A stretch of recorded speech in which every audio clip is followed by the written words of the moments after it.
Welcome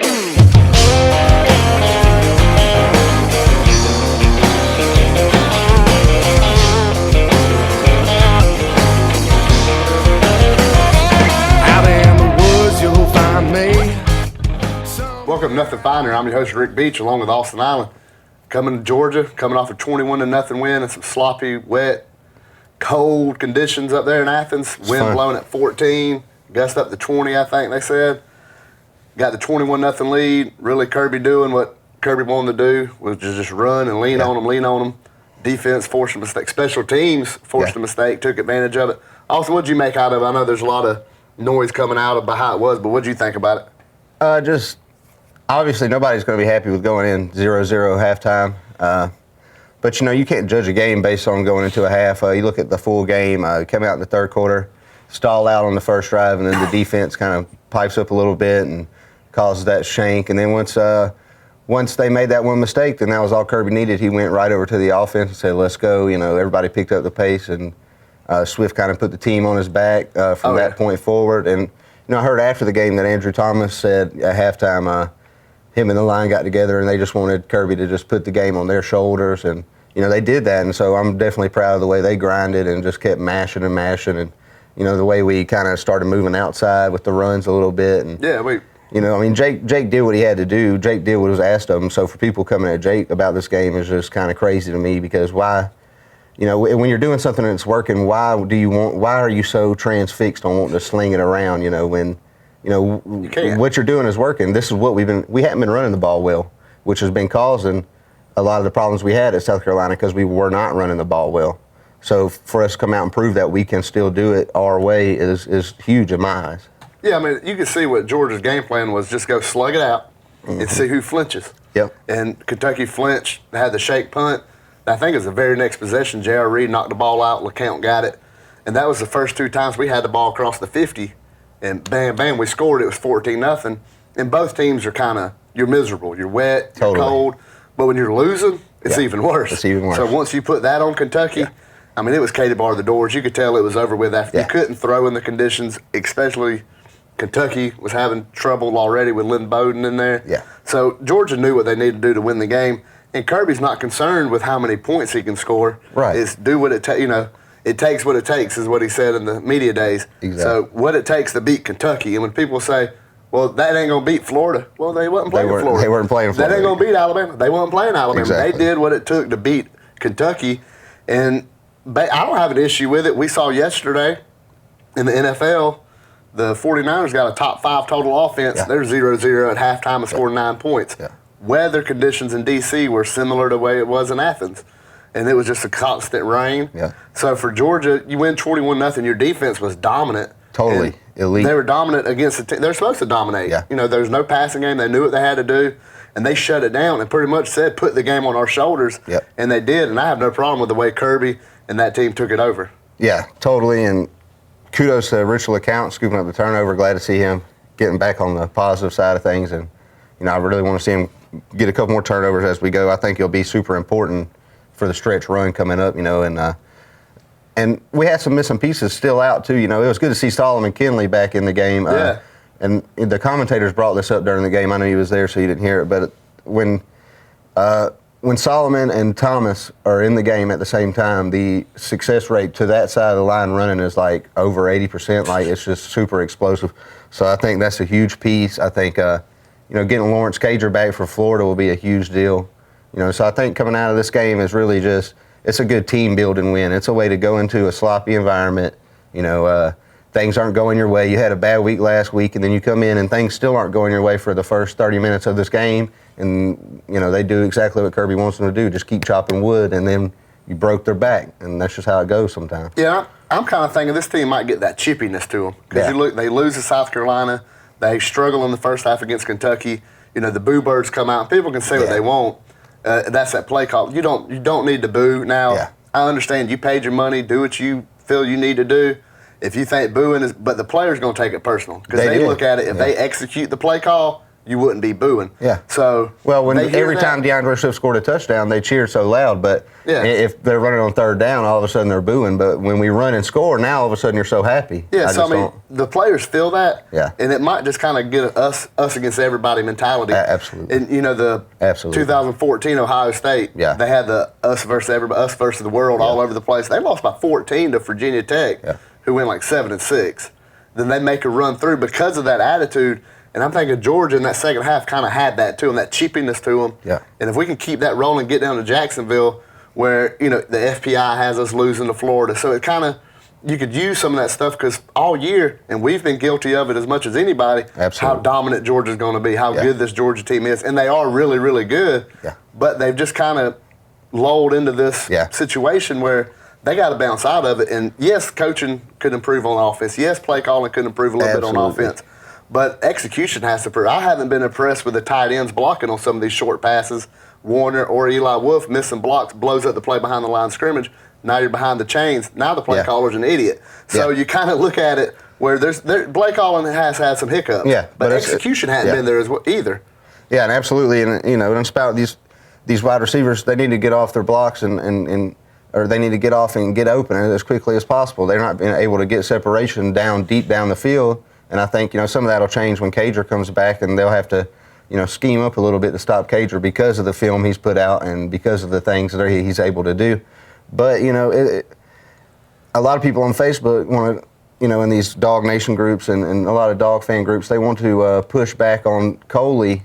But it's not the scheme. The scheme is pretty much the same thing that Chaney did. It's the same concepts. It's not conceptual. Now, could James Coley do a better job of finding the flow of the game, knowing when to go hard, when to lay back, when to, you know what I'm saying? Absolutely, he could do a better job of that. But this offense conceptually can and does work, you know what I'm saying, at the highest level, at the NFL level, at the highest levels of college football. This is the kind of offense that people run, that championship teams run. Right, and it's won championships because look where it comes from. Exactly. He worked, I think he was graduate assistant at LSU with Jimbo Fisher when Saban was there. Yeah. Then he went with Jimbo to Florida State and won national championship. He was the offensive coordinator, wasn't play caller, but still, that offense can be successul.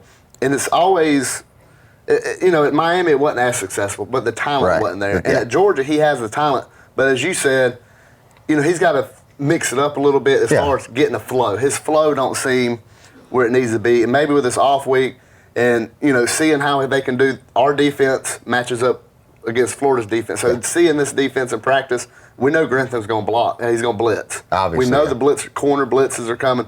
So throw him behind that. My thing at wide receiver is not really getting open. I think it's more Fromm don't trust them. Last year we would see Fromm throw into a tight window. Yeah. And that's true. He trusted me, Cole, Riley Ridley, Godwin. He trusted those guys. And I don't think it's there where he's holding it.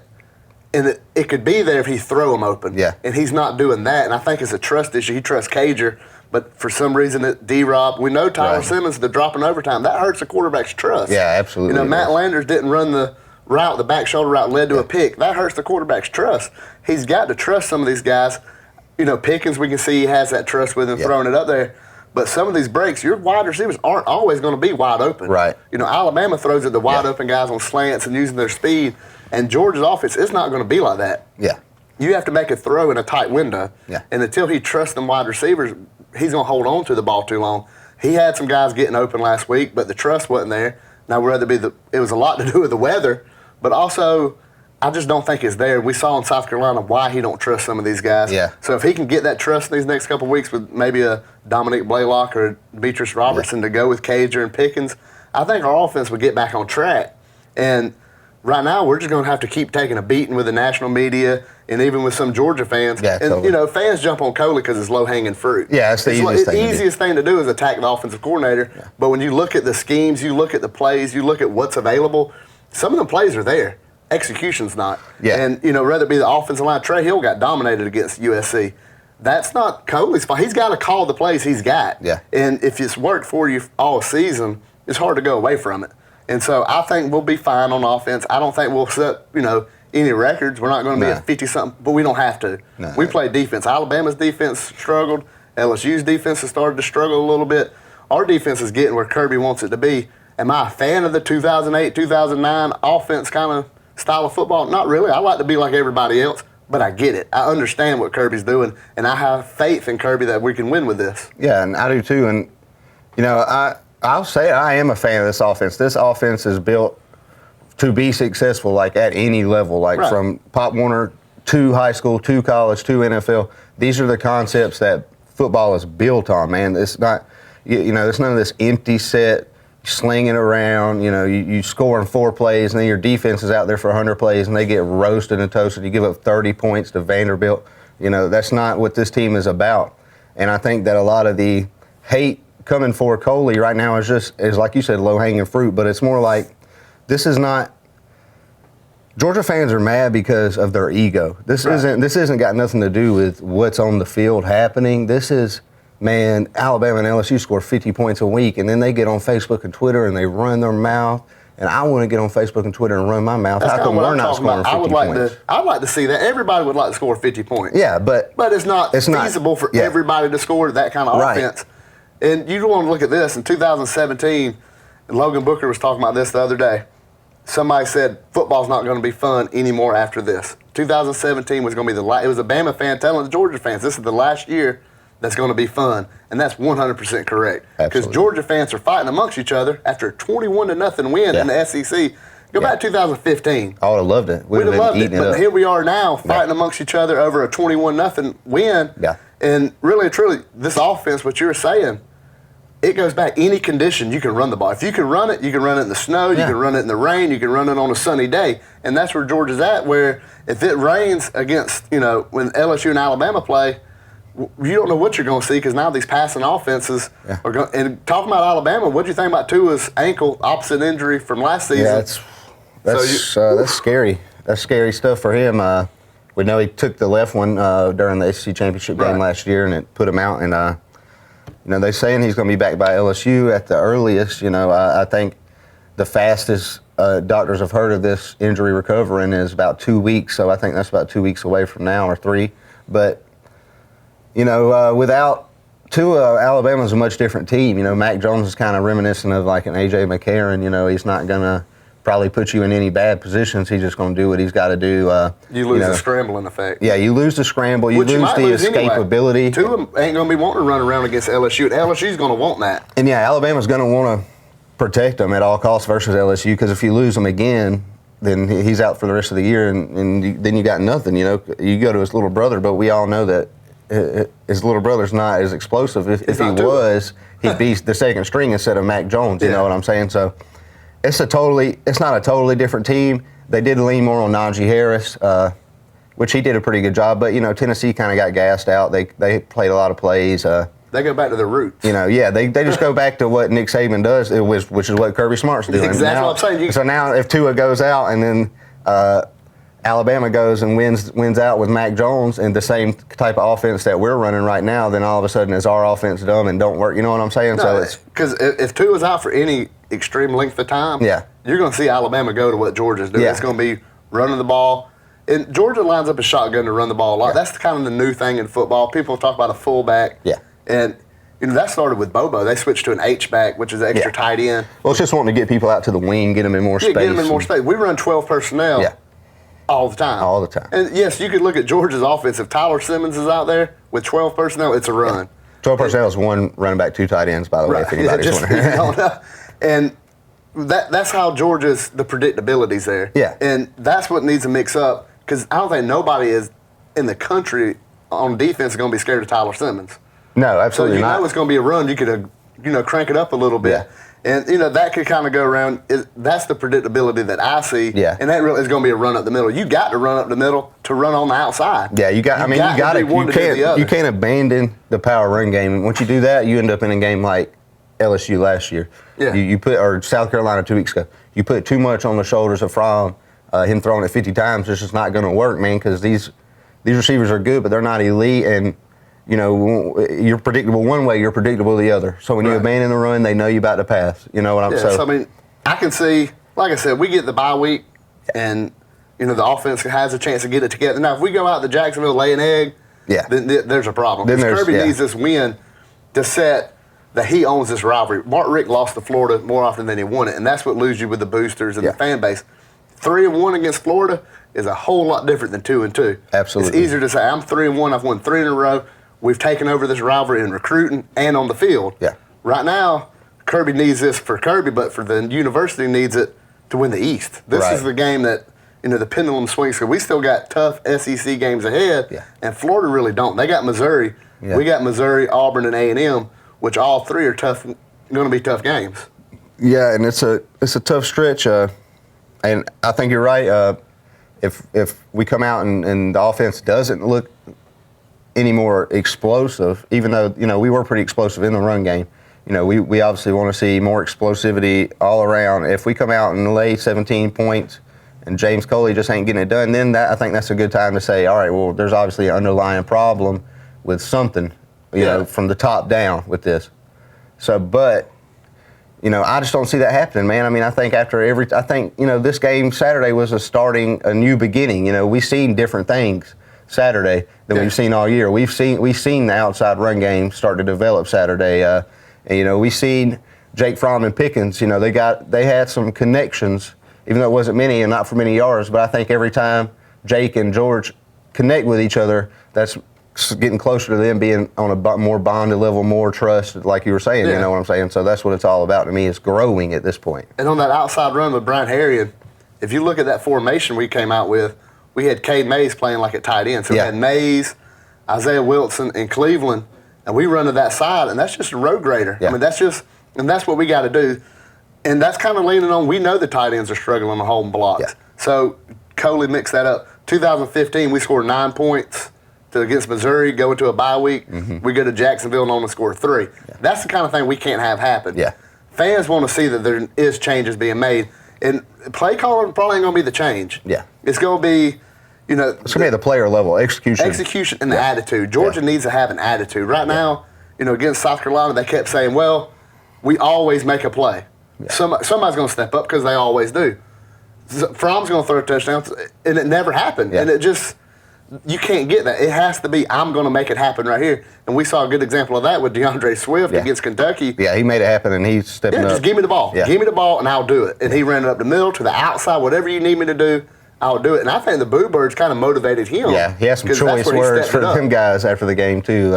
If you want to boo, then just don't come to the game if you're not happy with what they're doing. And that's what DeAndre Swift had to say. And I totally agree, man. I mean, these kids are out here putting it on the line. So for you to come out here and disrespect them like that when they're giving you all they got, that's just kind of crazy to me. But speaking of stuff like that, did you see Jarrett Guarantano fumbling to the end zone and then Jeremy Pruitt kind of grab him, and people are kind of in an uproar about him grabbing his face mask? But, I've seen Kirby do that many times. I think, and honestly, Pruitt wanted to rip his head off. I would have too. And, he had good reason to. And anybody that thinks that he didn't deserve what he got. Oh, no. That you're just soft. Football's not a soft. Yeah. Now, the NFL makes it that way, but you're developing men. Yeah. And if you go rogue, you deserve to get what's coming to you. Yeah, he went rogue, and he abandoned the play call. The play call was not a quarterback sneak like he tried to, and the line didn't even push like a quarterback sneak. They was zone blocking to the right because there was a pin and pull open to the left. The hole was wide open. All you got to do is hand it off, and it's a touchdown, and you're back in this game. Yeah, Trey Smith, the guard, abandons. That's what happened. And I don't know why you'd want to go over the top. That's another issue. Offensive line, and you know this from playing offensive line, if you know a quarterback's going over the top, you're going to block different. Yeah. You're going to try to chop the legs out and open it up. So what he did was idiotic, and it deserved everything he had coming. And he was lucky it was just Pruitt's finger and snatched it. And Pruitt thought about it and let go. Yeah. Well, I seriously, I'd bet the rest of my money in my account right now that Guarantano won't see the field the rest of the year. It's over with for him. I don't think Pruitt will give him another chance. He's gave him chance after chance. This obviously had to be the breaking point for Jeremy Pruitt. I mean, these things have obviously been going on. Something like that, one-time mistake thing, maybe he got the play call wrong, but obviously this is something that's been brewing for a while. So. Yeah, but he's a senior. Yeah. You don't get the play call wrong. He knew what the play call was. He thought it was going to be open, and, hey, you're not playing Chattanooga. Yeah. You're playing, the best team over the last 15, 20 years. So I understand where Pruitt's coming from.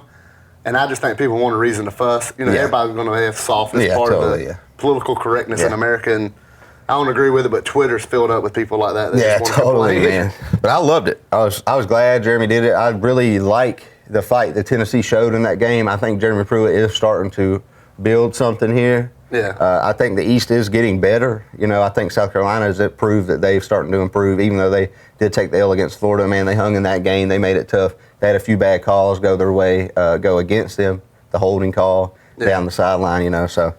But kudos to Jeremy Pruitt for doing that. Yeah, now, you want to talk about where a program is? If you want to talk about where Tennessee's at now, they're taking a 43-14 loss to Georgia, a 38-13 loss to Alabama, and that's moral victories. Yeah. They're thinking, hey, we did a pretty good job. And that's awful, but when you let fans pick your AD and fans pick your head coach, that's kind of what you're asking for. Yeah. That's where, I don't understand where Tennessee went from a couple years ago, 2016, I think it was. Yeah, 16. And now they're just getting obliterated by everybody. Yeah. And they can use it as, hey, we only lost by 25 to Alabama. We're on track. Yeah, that is kind of crazy thinking about it, but I feel like there's at this point, and Jeremy Pruitt is trying his best to dig his way out of this. And, maybe he doesn't have the guys, and Jarrett Guarantano not doing what he was supposed to do Saturday set them back, really, because that touchdown could have kept him in that game. We'd be talking about this game totally different if they would have scored that touchdown. Yeah, that was in the pinnacle. That's a Georgia staple when Chaney was there down. And, Georgia, that's something else. Talk about a goal line struggle. Yeah. And we saw Tennessee struggling with it, and, that's obviously Chaney now. But short yardage, Georgia again. Yeah. Now, I know the snap was bad with Fromm. Well, it's hard to get a yard when everybody knows you're trying to get a yard and where you're trying to get it at. But I think Georgia seems to go against what they always do. They line up in dumb formations and do dumb plays. Yeah, that's sneak was Instead of just line up and do what you always do. And, against Vanderbilt, it was put Harry in at like a fullback with no running back and run him right up the gut with Fromm going under center and a quarterback sneak. Just run a zone. Stretch the field. Let Swift get a out yard's the bench, a yard, And they don't. But I think offensive coordinators, it ain't just Georgia's all. When you're 4th and 1, you got to go power. You got to go. And you don't really have to do that. And I think Georgia needs to get away from being that kind. You can run power in the shotgun, and you do it to get the 9 yards. You do it to get there, 4th and inches. And throw the ball. We don't care. Do it. Do whatever. Last year against Florida, I was hot when Miko hit a jet sweep, got tackled behind the line. Yeah. But you know what? There's a good chance if he would have made that one guy miss, he was taking it to the house, none less the first down. So I do kind of get where sometimes you do need to mix it up. But going back to Pruitt, obviously we ain't got no issue with that. We saw him at Georgia. He was always fiery. Totally. And he was fired up that entire game. He was fired up against Bama. But he's feeling it. They was, Brian Maurer was moving the ball before he exited, and with his injury, whatever he had going on, some kind of neck injury again. Yeah. It's just one of them things, man. And Jeremy was coaching for his life right there. And he knew it. Shout out to him for doing that. It means something to play Alabama for him, coaching at Alabama, being from Alabama.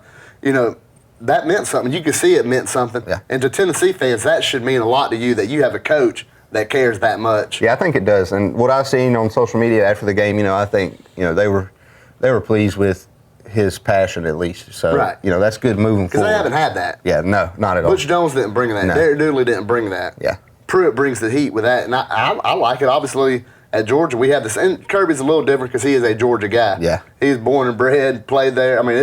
He's a Georgia guy, so it double means something to Kirby. Not just his job, but it's his university that he played for and went to. Then this weekend, obviously with Georgia having a bye, you got to look around the SEC. Yeah. Big game in the country now, the biggest game. Auburn-LSU, you got top 10 matchup now. Yep. How you see this game going, and who you think's going to win? Well, I see LSU probably winning this game. It's kind of hard to say. It's been so long since Auburn's won in Baton Rouge. You kind of got that feeling in the back of your brain like, man, at some point, they're going to have to get over the hump and get one there. It can't just go on forever. Yeah. But, Bo Nix is kind of just still immature, kind of still inexperienced. He kind of still makes dumb decisions, throws into places he shouldn't.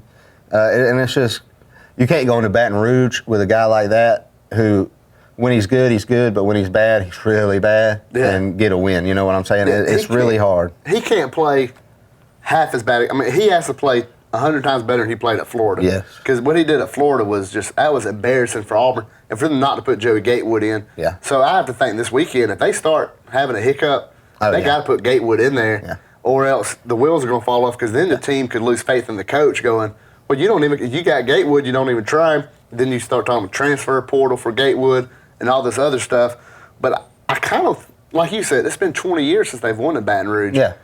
you think it has to happen. Yeah, and all it takes is a defense stepping up. I mean, everybody gets scared, like we was talking about 50 points a game earlier. Right. Everybody gets scared when you see a team that's putting up 50, the Bama of last year, LSU this year, and they're putting up 50 a game until they play defense, until they have to play somebody like Auburn, until Alabama went to Atlanta and played Georgia last year.